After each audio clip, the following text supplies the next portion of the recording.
그 8월에는 우리나라 역사와 관련된 날이 두 가지 있습니다. 하나는 다들 알다시피 1945년 8월 15일 광복절이고요. 다른 하나는 1910년 8월 29일 경술국치일입니다. 경술국치란 그 경술련에 있었던 국가적 치욕이라는 의미로서 그 우리나라의 주권을 일제에 양여한다는 그 조약을 강제로 체결한 날이 그 경술국치일입니다. 여러분도 다 알다시피 그 과정 속에서 얼마나 많은 그 고통과 아픔이 있었습니까? 유관순 열사와 같은 그 수많은 애국인들의 죽음과 시련이 있었고 많은 국민들의 고통이 있었습니다. 그 뒤에 약 35년이 지나서야 우리나라는 주권을 되찾았습니다. 그러니까 1945년 8월 15일 그 나라가 광복되던 날은 정말 온 국민이 즐거워하고 행복해했던 그런 날이었습니다. 이를 피천득 시인은 1945년 8월 15일이라는 시에서 이렇게 노래합니다. 그때 그 얼굴들은 기쁨이요 흥분이었다. 그 순간 살아있다는 것은 축복이요 보람이었다. 가슴에는 희망이요 천한 욕심은 없었다. 누구나 정답고 믿음직스러웠다. 누구의 손이나 잡고 싶었다. 얼었던 심장이 녹고 막혔던 혈관이 뚫리는 것 같았다. 같은 피가 흐르고 있었다. 모두 다 나가 아니고 우리였다. 그 마지막에 시인이 그 노래하듯이 그러니까 모두가 나 개인이 아니라 정말 우리였다라고 말할 정도로 그 가장 기쁘고 하나 되었던 날이 광복절이었습니다. 제가 이 말씀을 드리는 이유는 오늘 본문이야말로 그 느헤미야 한 사람의 기쁨이 아니라 온 이스라엘, 특별히 그 포로에서 돌아왔던 온 이스라엘의 기쁨이 담겨 있기 때문입니다. 그래서 저는 그 오늘 본문의 제목을 큰 기쁨의 예배 성벽 봉헌이라고 지어 보았습니다. 먼저 그 느헤미야에 대해서 나눠보면 좋겠습니다. 느헤미야가 어떤 사람이었습니까? 아닥사스다 왕의 파견을 받은 총독이었습니다. 그가 먼 그 페르시아 땅에서 왜 돌아왔냐면 느헤미야 1장에 기록되어 있는 것처럼 이미 과거에 스룹바벨에 의해서 1차 귀환이 있었고 학사 에스라에 의해서 2차 귀환이 있었지만 여전히 그 예루살렘 성벽이 허물어져 있다는 소식을 들었기 때문입니다. 예루살렘 성벽이 무너졌던 날이 주전 586년입니다. 그러니까 주전 586년 바벨론에 의해서 예루살렘의 성전과 성벽이 완전히 무너졌습니다. 그리고 그 스룹바벨에 의해서 돌아왔던 사람들이 성전을 우여곡절 끝에 공사가 중단되는 기간도 있었지만 주전 516년에 성전을 새롭게 완성짓습니다. 그런데 여전히 예루살렘 성벽은 무너져 있는 이 상황 때문에 느헤미야가 돌아오게 되는 것이죠. 그래서 어떻게 되었냐면 성벽 공사를 시작한 지 약 52일 만에 성벽을 재건했습니다. 그러니까 주전 586년 동안 느헤미야가 돌아와서 완공하기까지 약 140년 동안 성벽이 완전히 무너져 있었는데 짓기 시작한 지 52일 만에 완공한 것입니다. 그래서 느헤미야 7장 4절까지 그에 관련된 내용이 있다가 중간에 다른 이야기들을 하다가 오늘 본문 12장 27절에 성벽 봉헌식을 거행하는 말씀이 나오는 것입니다. 그런데 이 성벽 봉헌은 단순히 그 건물의 완공식으로 나오지 않습니다. 하나님께 드리는 예배로 진행됩니다. 그래서 성벽 봉헌을 통해서 거룩한 성 예루살렘이 드디어 정말 벌거벗은 것 같은 그런 수치스러운 그런 예루살렘 성이었는데 이제는 회복되었음을 감사 예배드리는 장면이 바로 오늘 본문입니다. 저는 오늘 본문을 통하여서 하나님께 드리는 예배에는 3가지 단계가 있음을 묵상하고 발견했습니다. 그 첫 번째는 예배에는 거룩한 준비가 필요하다는 것입니다. 본문 27절에 보면 성벽 봉헌을 앞두고 사람들을 모집합니다. 레위 사람들입니다. 이 사람들은 예배를 최일선으로 섬기는 사람들이었습니다. 그래서 예루살렘 사방에서 레위 사람들이 모여들었는데 그들이 예배에 앞서서 무엇을 하는지를 30절에서 말씀하고 있습니다. 30절입니다. 제사장들과 레위 사람들이 몸을 정결하게 하고 또 백성과 성문과 성벽을 정결하게 하니라. 여기 정결하게 하고는 그 깨끗하게 하다는 뜻입니다. 여러분, 우리가 다 잘 알다시피 하나님께서는 하나님께 예배 드리기 전에, 제사 드리기 전에 여러 정결 의식을 말씀하셨습니다. 그래서 몸도 씻고 그 옷도 빨고 속죄제를 드리거나 금식을 행하는 등 그러한 의식을 통하여서 거룩하신 하나님을 만나는 준비를 하도록 말씀하셨던 것이죠. 그래서 오늘 본문에서는 그 사람들이 그런 말씀에 근거해서 제사장들과 레위 사람들 그리고 백성들이 준비를 한 것입니다. 여러분, 실제로 예배의 자리는 어떤 자리입니까? 하나님을 만나는 자리이죠. 거룩하신 하나님을 만나는 자리입니다. 그래서 거룩한 하나님을 만나기 위해서는 거룩한 준비가 필요합니다. 실제로 우리가 그 사업이나 직장의 일로 어떤 사람들을 만나게 된다고 하면 그냥 나가지 않습니다. 여러분, 추리닝만 입고 나가는 경우 없죠? 네, 그 시간과 때와 장소에 맞는 복장을 하고 나가게 됩니다. 좋아하는 이성과 데이트를 할 때도 마찬가지입니다. 아무리 그 평소에 정말 패션 테러리스트다, 넌 정말 우리 부모님들 중에서 가끔 자녀들이 너무 대충 입고 나가가지고 막 이렇게 좀 잔소리 하시는 경우 있을 텐데, 그런 아들이나 딸이라 할지라도 좋아하는 이성과 데이트하는 날에는 어떻게 돼요? 가장 샤랄라한, 내가 볼 때 가장 멋있고 아름다운 옷을 입고 나갑니다. 물론 이제 다른 사람들이 볼 때는 여전히 별로일 수도 있지만 내가 볼 때는 가장 멋진 옷을 입고 나가게 되는 것이죠. 이와 마찬가지로 여러분, 하나님을 만나는 자리에는 거룩한 준비가 필요합니다.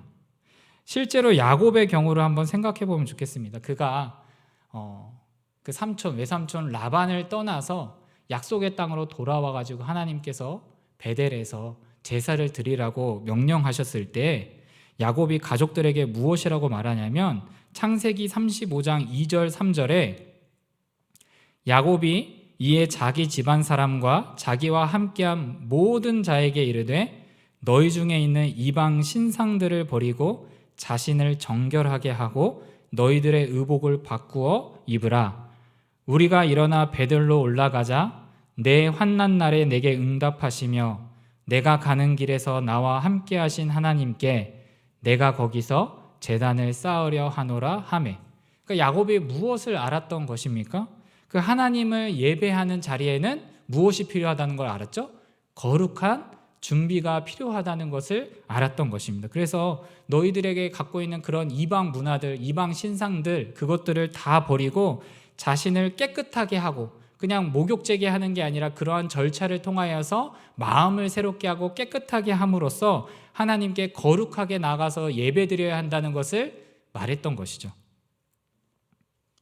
여러분, 우리도 마찬가지입니다. 여러분, 우리가 하나님과의 예배를 드릴 때 예배 전에 무엇이 필요합니까? 거룩한 준비로 나아와야 합니다. 그래서 우상 숭배적인 생각, 정말 그 세상적인 가치관, 그러한 것들을 다 버리고 세속적인 생각들을 버리고 거룩한 마음으로 나와야 하는 것이죠.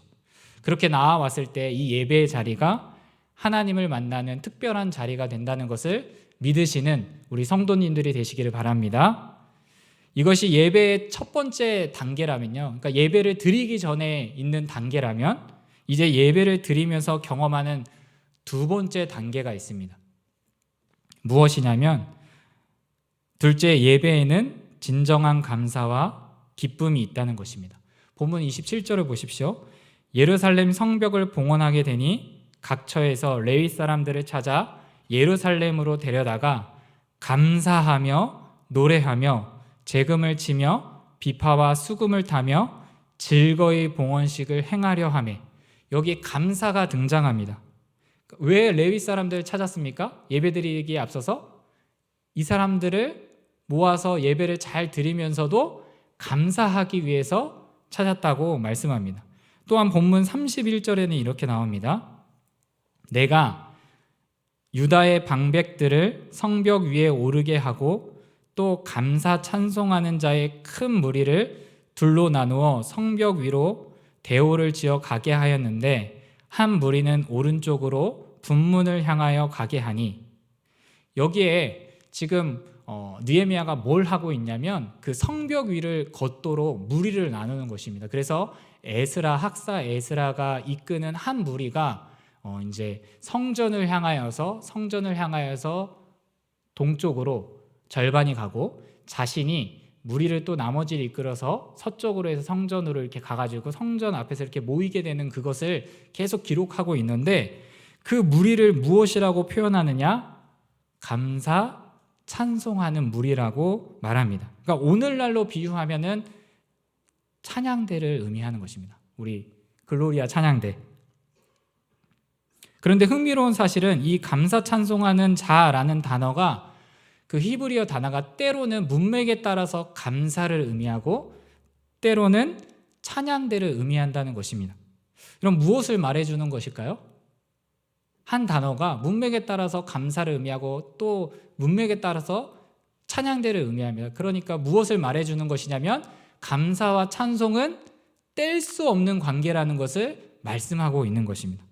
실제로요, 제가 이 말씀을 묵상하는데 그 생각나는 한 성도님이 있었습니다. 이분을 만나면은 거의 시작과 끝이 예상 가능한 이야기입니다. 시작과 끝이 무엇이냐면 모든 것이 은혜, 모든 것이 감사라고 말씀하세요. 그것도 그냥 이렇게 상투적으로 그냥 우리가 만나면은 뭐 감사하죠, 다 은혜죠, 이렇게 얘기하는 게 아니라 정말 그분의 눈빛과 그 말과 행동을 볼 때, 야, 진짜 이분은 하나님께 늘 감사하는구나. 아침에 일어났을 때도 감사하대요.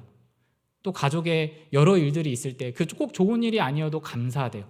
그리고 이제 나이가 이제 지긋하게 들으셨는데 지금까지 살게 해주신 것만으로도 감사하다라고 얘기하는데, 정말 그 모든 것을 통하여서 이분이 하는 것을 통하여서 하나님께 감사의 찬송을 고백하는 것을 제가 목도한 적이 있습니다. 그래서 제가 그분을 만나고 깨달은 것이 무엇이었냐면, 어떤 사람이 하나님을 찬양하는가? 결국 하나님께 감사하는 사람이 하나님을 찬양하는구나 라는 것을 깨달았습니다. 그러니까 하나님께 가장 감사한 사람이 가장 하나님을 찬양합니다. 이것을 가장 잘 보여주는 인물 중에 한 사람이 다윗입니다. 오늘 본문에서도 그것을 암시하고 있는데 24절에 보면 다윗을 어떤 사람으로 묘사하고 있느냐면 하나님의 사람 다윗이라고 말합니다. 그런데 그 다윗이 무엇을 명령했냐면요, 주를 찬양하며 감사하고. 또 36절을 한번 보십시오. 악기를 어떤 악기라고 묘사합니까? 하나님의 사람 다윗의 악기. 여러분, 악기로 뭐 하는 악기였겠어요? 그냥 띵가띵가 놀고 하는 유흥이 아니라 하나님을 찬양하는 악기였을 것입니다. 그러니까 다윗의 인생 속에서는 정말 그 감사의 찬양이 끊임없이 있었던 것이죠. 그의 인생이 얼마나 굴곡이 많았습니까? 아마 가장 높은 자리, 우리가 도달할 수도 없는 가장 높은 자리에 앉았던 사람이 다윗이고요, 또 가장 낮은 자리, 순식간에 가장 낮은 자리에 나락으로 떨어졌던 사람도 다윗이었습니다. 그런데 그의 삶 속에서는 늘 감사가 넘쳤기에 어떤 사람으로 불리느냐? 진정한 그 하나님의 사람으로 불린다는 것이죠. 여러분, 누가 하나님의 사람입니까? 하나님께 감사하며 찬양하는 사람이 하나님의 사람입니다. 저는 이 호칭이 너무 갖고 싶다. 나 역시도 진짜 저 역시도 그런 하나님의 사람이 되었으면 좋겠다. 그러면 감사를 회복해야 하는구나. 감사할 때 찬양의 입술이 열리는구나 라는 것을 생각하게 되었는데요, 오늘 본문에서도 예배에 참여하는 백성들을 어떻게 말합니까? 40절에 이에 감사 찬송하는 두 무리가 하나님의 전에 섰고. 여러분, 그 사랑에 빠진 사람은 뭐가 된다고 하는 말이 있죠? 다 시인이 된다는 말이 있습니다. 그러니까 왜 시인이 될까요? 원래는 이과였던 사람이어도 이렇게 딱 사랑에 깊게 빠지다 보면 그대여. 그러니까 막 이렇게 그 문학적인 막 표현도 쓰고 마음에서 우러나오잖아. 왜 그렇게 됩니까? 그게 사랑의 힘이기 때문이죠. 누가 이렇게 압박을 줘서가 아니라 그게 사랑의 힘이기 때문인데, 마찬가지로 감사를 경험한 사람은 모두 다 노래하는 사람이 됩니다. 모두 다 찬송하는 사람이 됩니다. 왜 그렇습니까? 그게 감사의 힘이기 때문이죠. 시편 95편 2절입니다. 우리가 감사함으로 그 앞에 나아가며 시를 지어 즐거이 그를 노래하자. 성도 여러분, 우리가 하나님 앞에 예배하는 이 자리 속에서 정말 감사함으로 나아가는 우리 자리 되었으면 좋겠습니다. 그래서 우리의 입술 속에서 그 찬송이 그치지 않는 정말 하나님의 사람다운 입술의 고백이 나오는 우리 모든 성도님들이 되시기를 축복합니다. 한편 예배 속에는 감사만 있는 것이 아니라, 제가 아까 두 번째 단계 할 때 예배에는 진정한 감사와 무엇이 있다고 말씀드렸죠? 기쁨이 있습니다. 오늘 본문 43절을 한번 보십시오. 이날에 무리가 큰 제사를 드리고 심히 즐거워하였으니 이는 하나님이 크게 즐거워하게 하셨음이라. 부녀와 어린아이도 즐거워하였으므로 예루살렘이 즐거워하는 소리가 멀리 들렸느니라. 여기 43절에 보면 기쁨이라는 단어가 총 4번 등장하는데 무엇이라고 말합니까? 즐거워하였으니 크게 즐거워하게 하셨음이라. 즐거워하였으므로 즐거워하는 소리가. 그러니까 43절에 이 예배의 자리 속에 무엇이 있었음을 이야기하고 있습니까? 충만한 기쁨이 있었음을 이야기하고 있는 것입니다. 하나님을 만나는 예배에는 기쁨이 있습니다. 왜냐하면 하나님께서 기쁨을 선물로 주시기 때문이죠. 우리는 다 하나님께 영광 돌리기 위해서, 하나님을 찬양하기 위해서 이 자리에 오셨지만, 예배 자리에 사모함으로 나온 분들, 하나님의 말씀을 정말 마음을 열어서 경청하려고 하는 분들에게 하나님께서는 그 말씀의 기쁨, 깨닫는 기쁨, 그 예배 속에 있는 감격의 기쁨을 선물로 주십니다.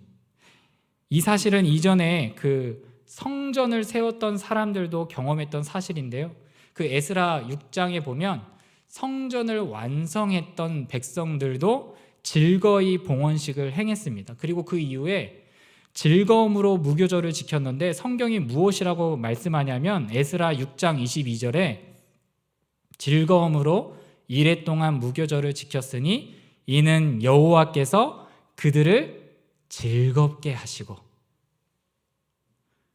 여러분, 무엇을 알 수 있습니까? 그러니까 예배의 자리에는 기쁨이 있는데 누가 기쁨을 주세요? 하나님께서 기쁨을 주신다는 것이죠. 오늘 본문에서 이 기쁨을 누가 누리고 있냐면 모든 사람들입니다. 느헤미야만이 아니라요, 에스라만이 아니라 부녀와 어린 아이까지도 즐거워하였다는 것을 말하는 것은 무엇을 얘기하고 있는 거예요? 온 전체, 온 백성들이 기뻐하였다, 즐거워하였다는 것을 강조하고 있는 것이죠. 여러분, 우리는 풍족할 때 기쁨을 소유할 수 있다는 그 생각의 경향을 갖고 있습니다. 그래서 예배의 자리에 기쁨이 있으려면 내가 조금 풍족해야 돼, 풍요로워야 돼, 평안해야 돼, 이런 생각이 있는데요, 그런데 풍요롭다 할지라도 기쁨이 없을 수도 있다는 것을 하나님께서 말씀하셨습니다. 신명기 28장 47절에 하나님께서 무엇이라고 말씀하냐면, 내가 모든 것이 풍족하여도 기쁨과 즐거운 마음으로 내 하나님 여호와를 섬기지 아니함으로 말미암아. 그러니까 하나님 무엇을 경고하고 계세요? 삶이 풍족합니다. 분명히 감사의 조건이 많고요, 기뻐할 이유들이 셀 수 없을 것입니다. 그런데 하나님께 기쁨으로 예배하지 않는 태도를 경고하는 것이죠. 제가 지난주에 한 그 여자 성도님을 만났는데요, 이분이 이렇게 하시는 이야기 중에서 제 마음을 감동케 하는 이야기가 있었습니다. 이분이 어린 시절에 시골에서 사셨습니다. 그때 대부분 이렇게 넉넉하게 사는 가정이 많지 않았으니까 아마도 그렇게 그리 넉넉하지 않은 상황 가운데 사셨던 것 같습니다. 그런데 그 젊은 시절에, 청소년 시절에 그 시골에 있는 교회에 새벽 예배를 가기 위해서 동트기 전에 집을 떠나 교회를 향해서 그 교회의 종을 울리셨다는 이야기를 하셨어요. 제가 그 이야기를 듣는데 여러분 우리가 다 알지 않습니까? 좀 나이가 지긋한 여사 성도님이셨거든요. 그 당시에 뭐 교통이 편리했겠어요? 그리고 여자 혼자 그 새벽에 교회를 간다고 그 어두컴컴한 때 나왔을 때 여러분 얼마나 조심스러웠겠습니까? 그런데도 이분이 3년 동안 새벽 예배에 빠지지 않으셨다고요. 그래서 그 종을 울리셨다고 하는데 왜 그랬을까요? 그렇게 하면 선물 줄게 라고 해서 한 게 아니라 그 예배 자리에 누구에게도 설명할 수 없는 뭐가 있어요? 기쁨이 있었기 때문에. 저는 우리의 예배의 자리가 이와 같이 그 하나님께서 즐겁게 하시는 기쁨의 역사가 충만하기를 간절히 기도합니다. 이제 마지막 단계입니다. 마지막은 예배 이후의 세 번째 단계인데 예배에는 영성의 회복이 있다는 것입니다. 여러분 우리가 영성 얘기하는데 영성은 무엇일까요? 그 하나님의 말씀대로 사는 것이 여러분 영성입니다. 그러니까 진짜 영성은 그 화려한 입이 아니에요. 와, 저 사람 기도할 때 어떻게 저런 표현을 어떻게 저렇게 멋있는 말을 이렇게 기도할 수 있어 이런 것이 아니라 여러분 진짜 영성은 그 거룩해 보이는 외모 이렇게 봤을 때 뭔가 풍미 아우라가 거룩해 보이는 그런 외모가 아니고 진짜 영성은 그 풍요로운 환경도 아닙니다. 진짜 영성은 뭐예요? 하나님의 말씀대로 사는 것이 영성입니다. 오늘 본문 44절에서 47절은 어떤 내용이냐면 성전의 그 봉사자들을 위한 헌금을 하고 또 이 헌금을 지키는 사람을 세우는 내용으로 나오고 있습니다. 그런데 어떤 기준으로 했느냐? 44절과 45절에 나옵니다. 44절에 그날에 사람을 세워 곡간을 맡기고 제사장들과 레위 사람들에게 돌릴 것 곧 율법에 정한 대로, 그러니까 정한 대로 한 것입니다. 그리고 또한 45절 하반절에 보면 모두 다윗과 그의 아들 솔로몬의 명령을 따라 행하였으니, 그러니까 성경이 강조하고 있는 것은 무엇입니까? 그 하나님께 성벽을 봉헌하는 예배를 드리고 나니까 바로 이들이 한 것이 무엇이냐? 그전에는 하지 않았던 말씀을 따라서 행동하는 것을 한 것입니다. 그래서 다른 무엇보다도 하나님을 예배하는 그 자리를 섬기는 자들, 나의 물질을 그들을 위하여서 드리는 그것들을 회복한 것이죠. 성도 여러분, 이 예배의 자리는 하나님을 만나는 자리입니다. 하나님을 만나고 돌아간 사람은 무엇의 회복이 있습니까? 그 영성의 회복이 있습니다. 누가 시켜서 하는 것이 아닙니다. 그래서 물질을 비롯해서 우리의 일상을 하나님을 그 말씀을 기준 삼아 살아가는 그런 회복이 있는 것입니다. 제가 얼마 전에 이렇게 TV를 봤는데 거기에 그 BTS RM이라는 친구가 나오더라고요. 네, RM 맞나 모르겠어요. 그 BTS의 리더라고 얘기하는데 이 그 청년이 하는 말이 자기가 워낙 그 글로벌한 인기를 누리고 있으니까 내가 때로는 중력을 벗어나서 살아가는 느낌이 든다는 거예요. 우리는 평생 한 번도 경험해보지 못하겠지만 여러분 한번 상상해 보세요. 정말 그 수십만 억일 수도 있겠죠. 그 사람들이 나의 노래를 듣고 나를 높여주고 나를 칭찬하는 그러한 소리 속에 있다 보니까 내가 중력을 벗어나서 공중에 떠서 살아가는 느낌이 든다는 거예요. 그래서 자기가 그런 느낌이 들 때 나를 아무도 알지 못하는 곳에 가서 내 발을 땅에 딛는다라는 말을 하는데, 여러분 예배의 자리는요 우리가 그 하나님께로 향하는 중력을 회복하는 자리입니다. 자꾸 떠내려고 하는 나의 그 중심을 하나님께로 다시 끌어당기고 땅을 붙이고 하나님의 말씀대로 살아가는 자리가 예배의 자리입니다. 성도 여러분, 말씀을 결론 짓도록 하겠습니다. 오늘 본문은 그 성벽을 완성하고 하나님께 예배드리는 백성의 모습이 등장합니다. 이것을 통하여서 우리는 그 예배에는 세 가지 단계가 있음을 알 수 있습니다. 첫 번째는 뭐였어요? 예배에는 거룩한 준비가 필요하다는 것입니다. 두 번째는 무엇입니까? 예배에는 진정한 감사와 기쁨이 있다는 것입니다. 세 번째는 예배에는 영성의 회복이 있다는 것입니다. 오늘 말씀을 기억하면서 정말 하나님께 예배드리는 그 예배의 자리에 나아오기 전에 내 마음을 정말 정결하게 하고 하나님을 만나는 준비도 하고, 그래서 예배의 자리 속에서 진정한 감사와 기쁨을 누리게 되어서 예배 후에 돌아가는 우리의 일상 속에서 말씀대로 살아가는 영성이 깊어지시는 우리 모든 성도님들이 되시기를 간절히 바라고 축복합니다.